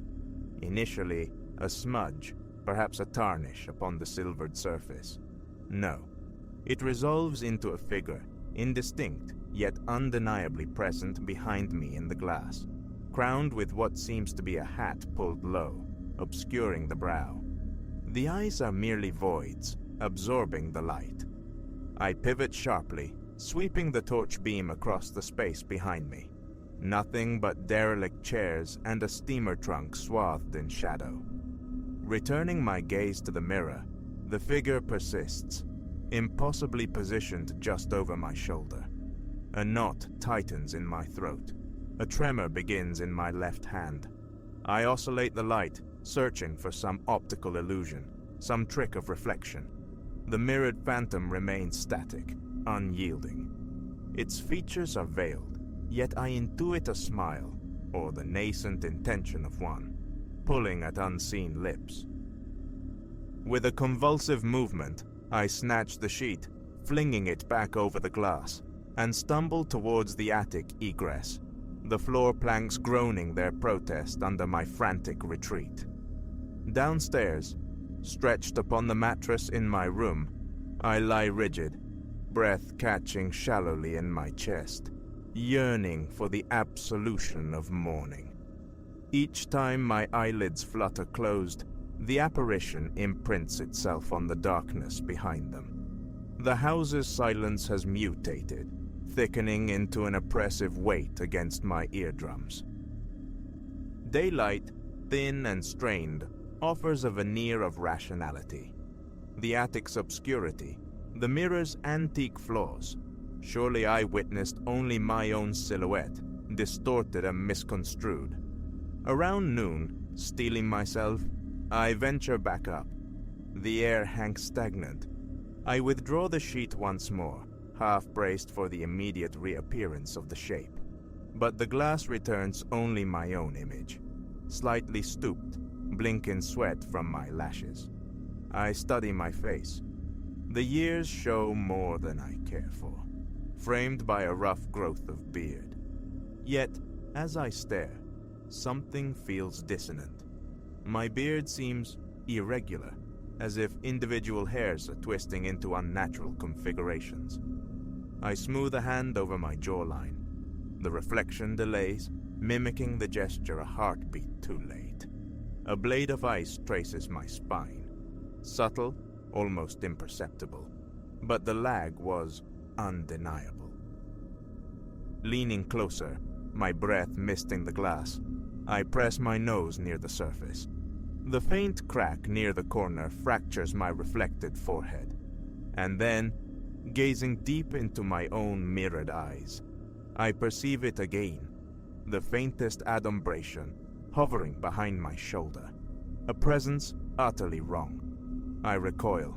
The sheet is thrown back on, a frantic, inadequate barrier. For a wild moment, I contemplate its destruction. But how? Its bulk is considerable, its weight daunting. Who would accept such a burden? Perhaps drag it curbside, an offering to the municipal waste collectors. Yet, an intrinsic reluctance stays my hand. Persuading myself of an overactive imagination, I descend, attempting immersion in mundane rituals, arranging cutlery, retrieving junk mail. The world outside hums with normalcy, but the itch persists, lodged deep in my consciousness throughout the day. Evening finds me bone-weary. Sleep beckons early. The mattress on the floor offers uneven comfort. I leave the bedside lamp burning, a feeble ward. Just as consciousness begins to fray, I hear it. That same hushed creaking from above, the identical soft summons. My pulse quickens its frantic tempo. I twist and turn, sweat filming my collar. Around midnight, I could swear I detect a smothered laugh, soundless yet palpable, like mirth stifled behind a heavy door. Bolting upright, breath rasping, mouth arid, the air tastes stale, used. Compelled, I rise to confront the attic anew. This time, absurdly, I carry a hammer. The attic door swings inward without a whisper. The sheet draped over the mirror ripples faintly, as if stirred by an unfelt draft. No window is open here. I approach with measured steps and rip the covering down. My reflection confronts me, pallid, gaunt, and altered. My beard appears longer on one side, the hairs coiling grotesquely. My left eye droops perceptibly, adding a decade overnight. When I touch my cheek, it feels ordinary, yet the glass renders it warped. My reflection smiles, a minute chilling upturn of the lips, while my own remain resolutely sealed. It is smiling for me. I stagger backward, breath tearing through my lungs. The figure behind me is there again, nearer now, its outline sharpening. The hat, those ocular pits. My reflection's face contorts in silent manic glee. I witness, or imagine I witness, its shoulder shifting, an inclination towards the phantom beside it, as if to link arms. I whirl, hammer upraised. Empty air greets me, thick with dust motes dancing in the torchlight. Letting the sheet fall back over the mirror, I flee downstairs, equilibrium precarious. I collapse onto a kitchen chair, head clutched in my hands, heart battering my ribs. Escape. The imperative screams through me. But where? The bargain struck for this house was absolute, my funds critically depleted. And in the dead of night, who would answer a desperate call? Eventually, resolve forms. Morning will bring action. Perhaps I can shatter the mirror. Yes, pulverize it. Yet, the thought itself induces a wave of profound nausea. The notion of splintering that glass, of potentially liberating whatever festers behind it, churns my stomach. Sweat beads on my forehead. I force myself towards calm, gulping water directly from the faucet, the cool liquid a temporary balm. Returning to bed is futile. Sleeper remains elusive. Every groan of the aged structure translates into a footfall. My scalp prickles. The mocking, altered visage from the glass haunts the darkness. An indeterminate time passes before I slip into a shallow, fretful doze. Morning arrives reluctantly, filtering weakly through grime-streaked panes. A leaden exhaustion weighs upon me. My limbs ache as if from nocturnal struggle. In the bathroom, the small, mundane mirror over the basin reflects normalcy. My face is tired, yes, but recognizably mine. No skewed beard, no sunken eye. I touch my cheek, a shaky laugh escaping my lips. Perhaps it was merely hallucination, stress manifesting as phantoms. Purpose renewed, I return to the attic, armed with a thick blanket. My strategy: swaddle the mirror, wrestle it downstairs, sequester it in the garage. Banishment, if not destruction. The attic is quiescent now, shafts of sunlight piercing the floating dust. Gingerly, I peel back the sheet. My heart seizes. My reflection gazes back. The secondary figure is absent for the moment, but my reflection's eyes seem hollowed, the surrounding skin sunken as if collapsed overnight. My beard, smooth to my own touch, appears disturbingly patchy in the glass, moth-eaten. My reflection cants its head, lagging a crucial half-second behind my own motion. My stomach churns. Sweat slicks my palms, The nape of my neck tingles with primal dread. I extend a hand, pressing fingertips against the mirror's surface. It is glacial, the cold biting. For an infinitesimal instant, I feel a reciprocal pressure from within. My reflection's mouth stretches into a silent rictus of laughter. I snatch my hand back as if burned. The floorboards emit a louder creak than before, and I sense, rather than see, movement behind me. Turning feels impossible, suicidal. Staring fixedly into the glass, I see the hat, the deep-socketed eyes emerging at the periphery of the frame. It draws closer. My reflection is trapped between me and it. Or perhaps I am trapped between them. My heart pounds violently, smashing it now. What if the entity simply steps through the breach? Fleeing, would I ever truly escape its influence? Action is imperative. My hand trembles violently as I grasp the heavy blanket, breath coming in short, sharp gasps. The figure looms inches away in the reflection, crowding behind my distorted features. I can almost feel its chill breath on my neck. I lunge, throwing the blanket over the mirror. The instant the glass is obscured, an absolute silence descends upon the attic. No creaks, no whispers. I heave the mirror away from the wall, toppling a precarious stack of chairs. Dust invades my lungs, triggering a coughing fit. The mirror possesses an astonishing weight, and as I tilt it forward to gain purchase, a faint scraping sound emanates from the other side, like fingernails dragged across glass. I nearly drop it, shaking uncontrollably, vision blurring with sweat. Increment by agonizing step, I wrestle it down the narrow attic stairs, each tread groaning under the combined burden. Reaching the ground floor hallway precipitates a surge of exhausted relief. I lean the blanket-shrouded mirror against the wall near the garage door.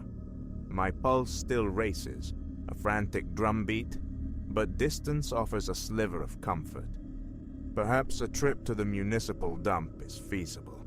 Yet the terror of unveiling it again, of confronting my own warped face and the thing behind it, paralyzes me. Night descends with deliberate slowness. I consume cold soup from a can, oblivious to taste. The silence presses in, suffocating. Before retiring, I navigate the hallway, giving the covered mirror a wide berth. It stands sentinel, mute. I awaken later, submerged in darkness, to that soft, soundless laughter. A vibration felt deep within my bones. My hands tremble beyond control. Easing the bedroom door open a fraction, I peer out. The hall lies in dimness. Illumination from a distant street lamp sketches the mirror's outline beneath the blanket.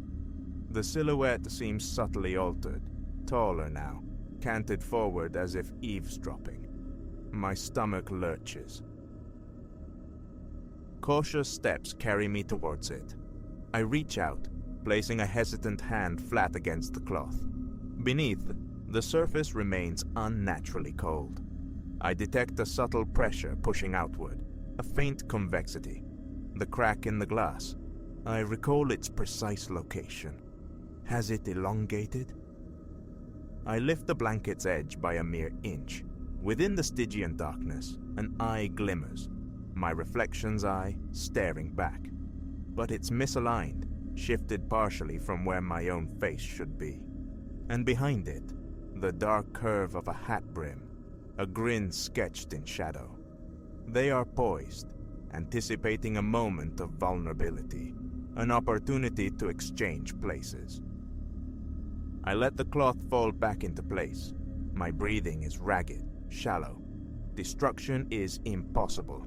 Looking is unbearable. Leaving it is unthinkable. Blood pounds a frantic rhythm in my ears. Retreating, stumbling back towards my room, I secure the door and slide to the floor. sweat tracing cold paths down my spine. True safety feels irrevocably lost. My reflection's face remains trapped within that glass, distorted, laughing without sound. Even now, through the solid wood of the door, I fancy I see the faint gleam of glass at the edges of the frame, its presence leaching through the very walls. My skin crawls. I rub my cheeks compulsively, seeking tactile reassurance against the visual horror. They feel normal. But when I flick on the lamp and risk a glance at my small pocket mirror, I swear my beard looks subtly uneven, one eye marginally sunken. I snap the pocket mirror shut, heart hammering. The night stretches, infinite and menacing. Sleep is a forgotten country. Periodically, the gentle creak resurfaces, the attic floor sighing its invitation, or perhaps the scrape of fingernails behind a shroud. And somewhere, in the palpable darkness, just beyond the veil of sight, the reflection waits, patient, predatory, poised to seize upon my slightest lapse. Resistance feels finite. For now, I remain here, shivering, heart ablaze with terror, praying that the encroaching dawn possesses enough strength to hold it captive for one more day.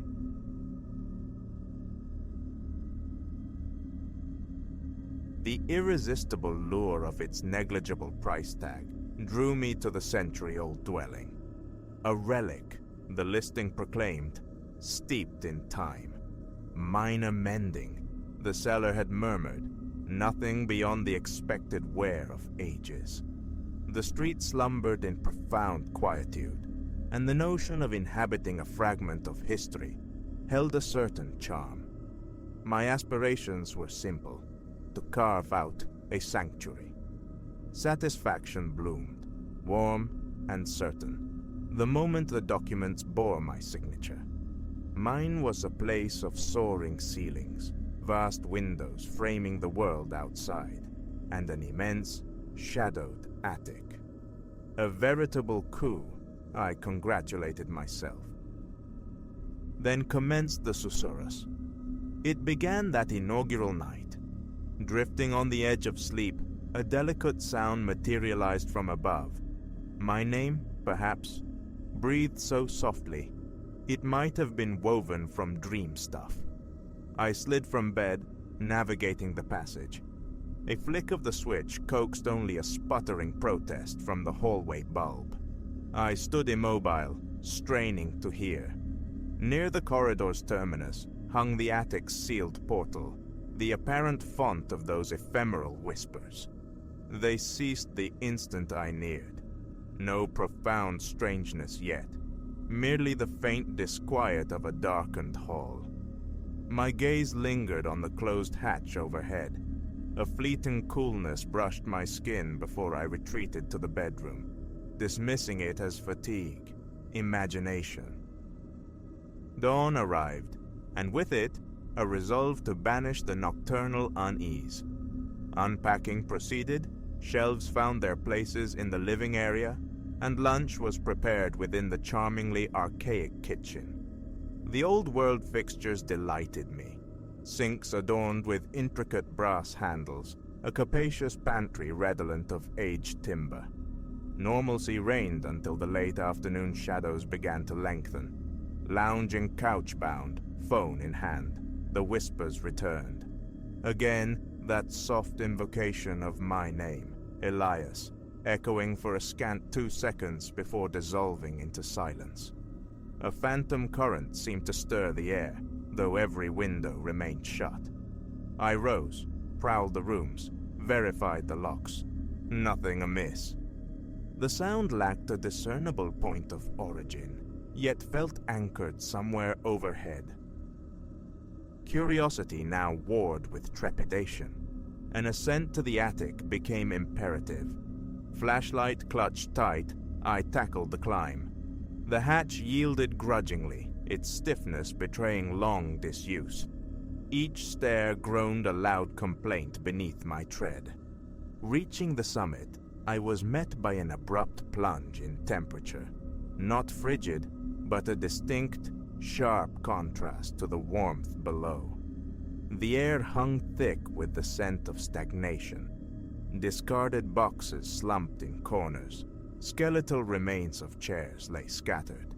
Derelict tools littered the floorboards, and against the far wall rested a substantial trunk.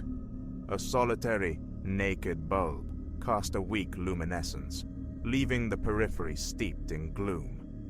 I stood scanning the expanse, my breath catching, attention coiling in my shoulders. Gooseflesh prickled along the nape of my neck. Again, a whisper, faint as exhaled breath.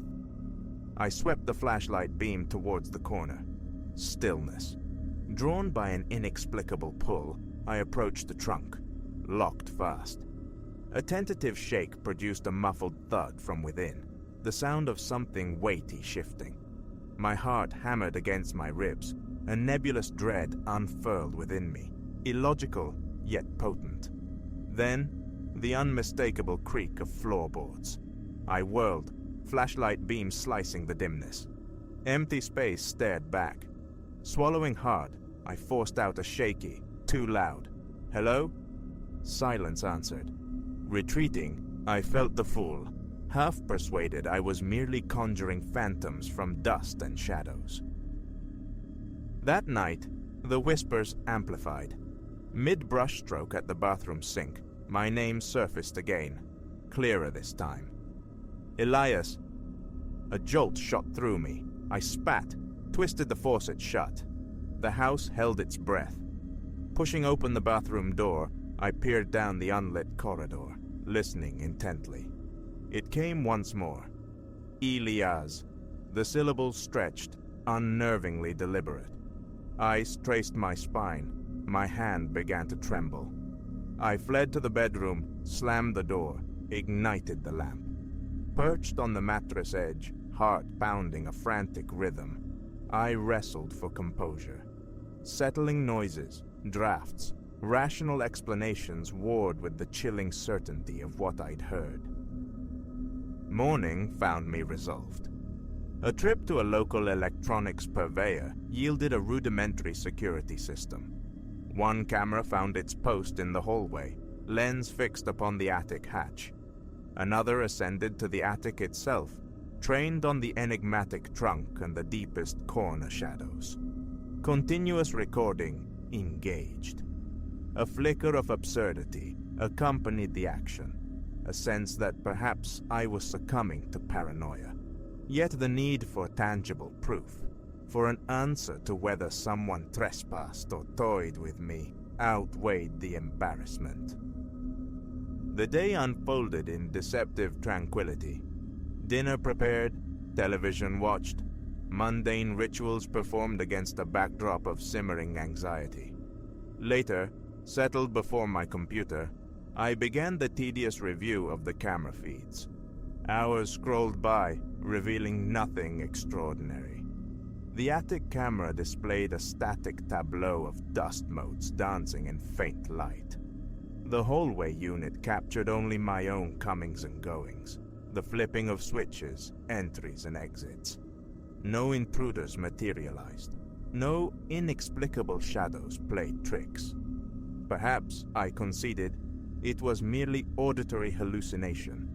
But then my eyes fell upon the audio waveforms. The software registered distinct spikes in sound occurring at erratic intervals. Replaying one segment yielded only a low hiss of static. Cranking the volume to its absolute limit, however, revealed a strange, submerged murmuring, too distorted for comprehension.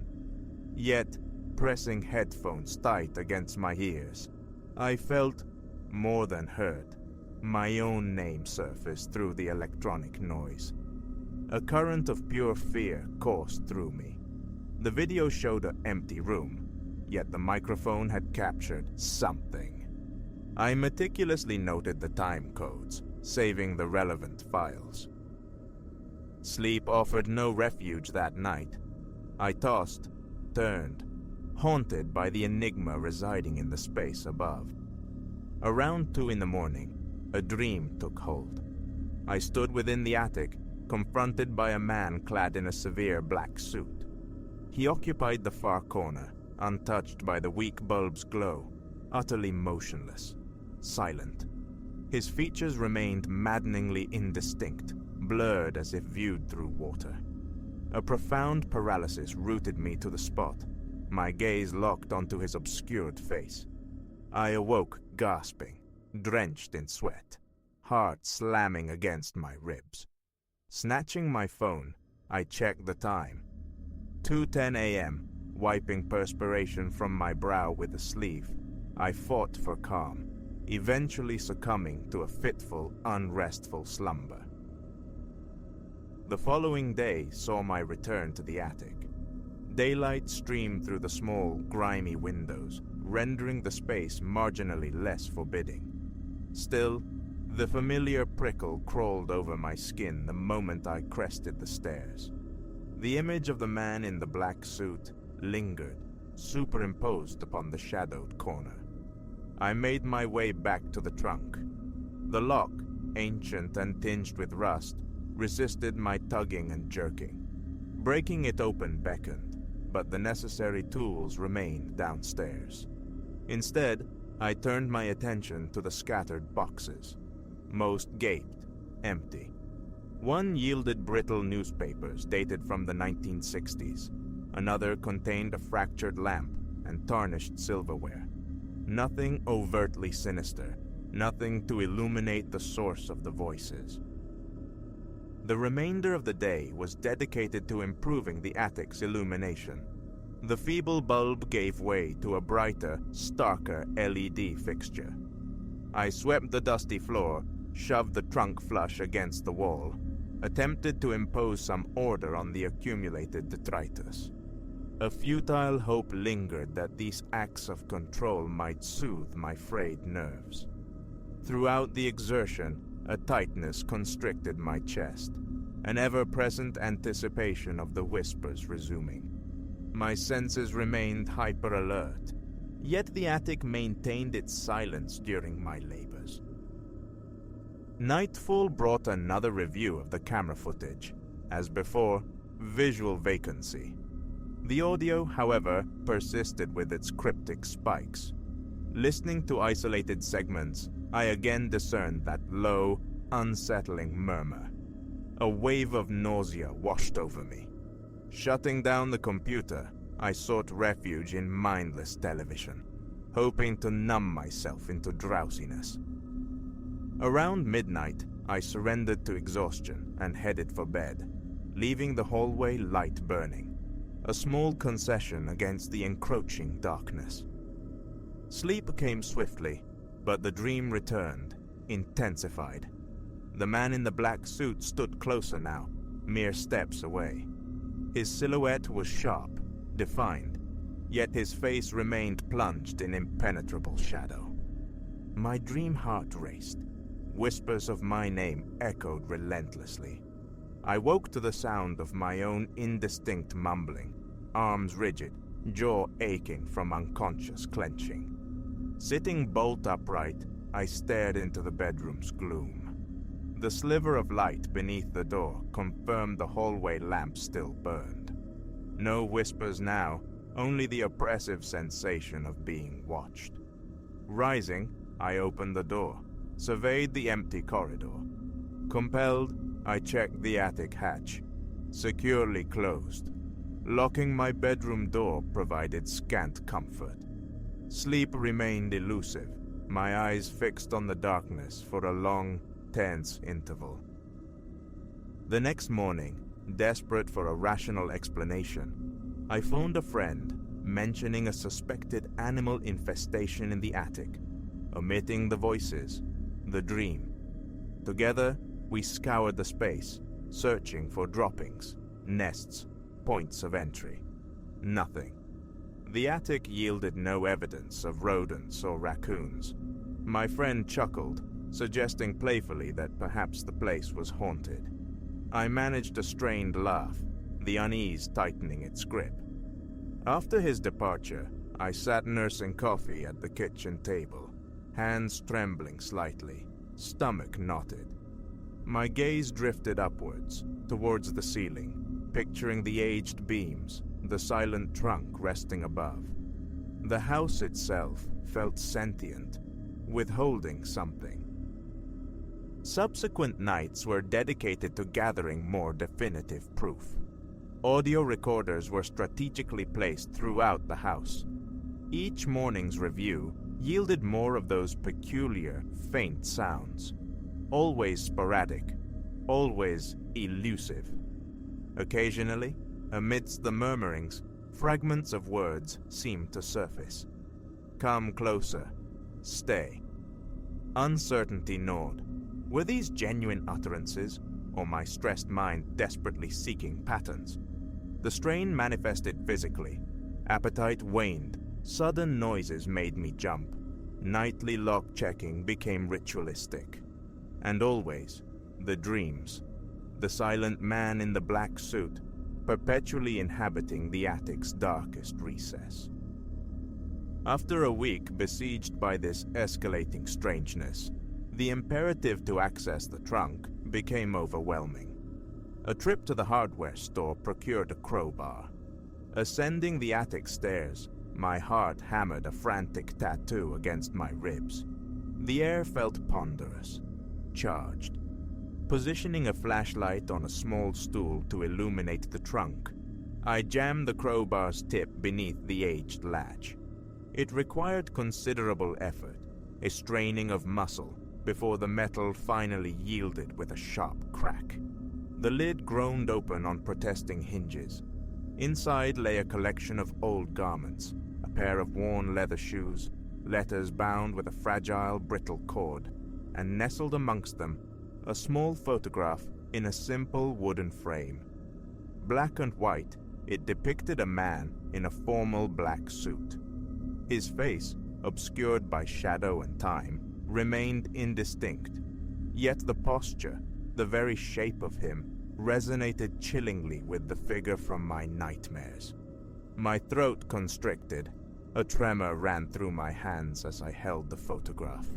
Setting it carefully aside, I sifted through the clothes, their musty scent a testament to decades of confinement. The shoes were scuffed, well-traveled. The letters, penned in elegant cursive, proved difficult to decipher. The ink faded, words lost to time. They spoke of the house, snippets of a life lived within these walls, but offered no clear narrative. My mind raced, fixated on the man in the photograph. His stiff formality, the absence of a smile, the unnerving familiarity. The background vaguely resembled the attic, though certainty remained elusive. I returned everything to the trunk, save the photograph. Clutching it, staring into the shadowed face, I felt that prickling sensation ignite on the back of my neck, the unmistakable feeling of unseen observation. I spun around. Nothing. I descended from the attic, a profound dizziness washing over me.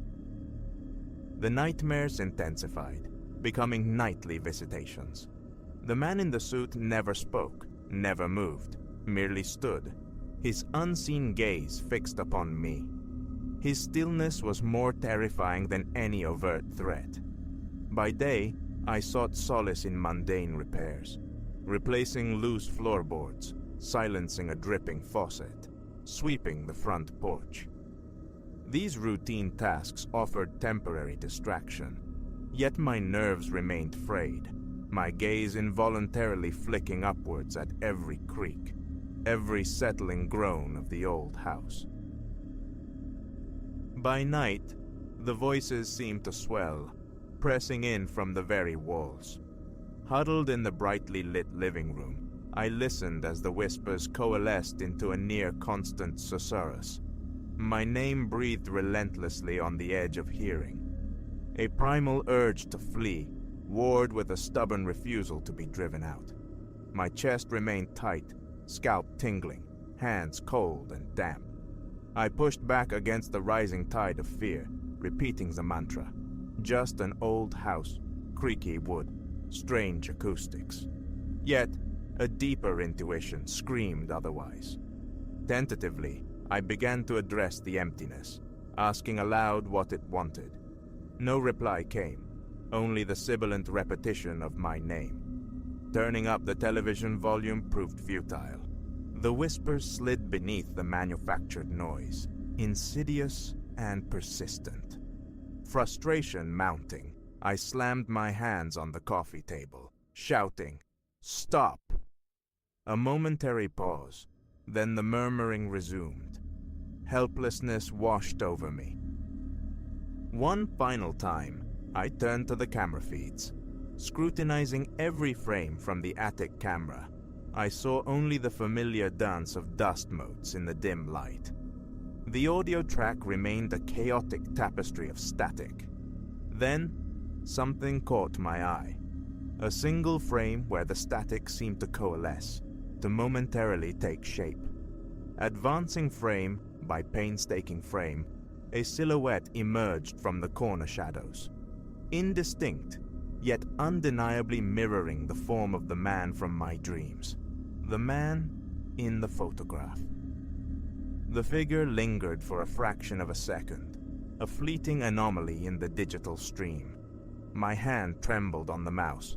Panic flared hot in my chest. The next frame, the shadow was gone. I replayed the sequence 5 times, confirming its ephemeral presence. Saving the file, I shut down the computer, feeling profoundly shaken. Weakness flooded my limbs, forcing me into a nearby chair. Staring at the blank monitor, the silhouette burned itself onto my retinas. It was him, the presence I felt with every whispered invocation of my name. He was here, just beyond the veil of perception, calling me towards the attic. My phone buzzed, startling me violently. A friend, inquiring how I was adjusting to the new place. I offered hollow assurances, unwilling to voice the unbelievable, terrified of sounding unhinged. Sleep that night was a scarce commodity. Each closure of my eyes conjured the image of the black suit. The house itself seemed to vibrate with latent tension, its timbers groaning, the wind rattling the panes like skeletal fingers.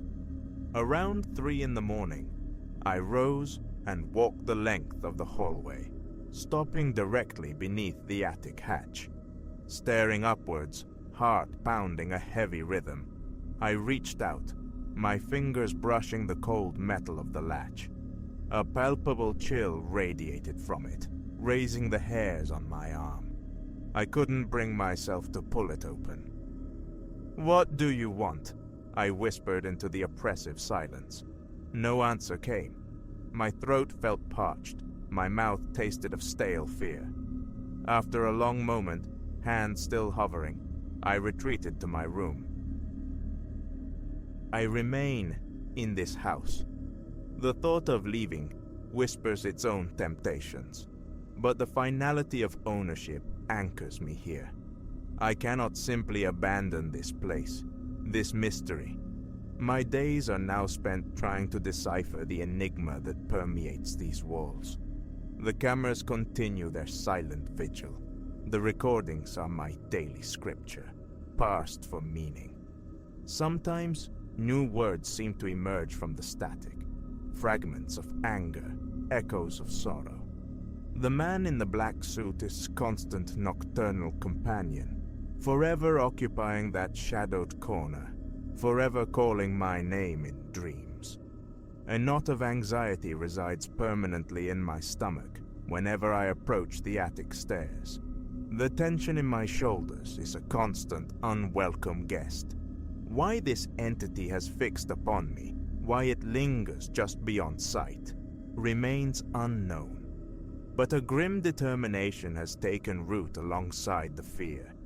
This house holds secrets, intertwined with the contents of that trunk, the face in the photograph, and the whispers that haunt its halls. I live steeped in this apprehension, feeling it in the frantic pulse that accompanies every unexpected creak, in the taut muscles and shallow breaths that mark each ascent to the attic. Something resides here, something demanding acknowledgement. And now, turning away is no longer an option. This is my house, and I must confront whatever lurks within its shadows.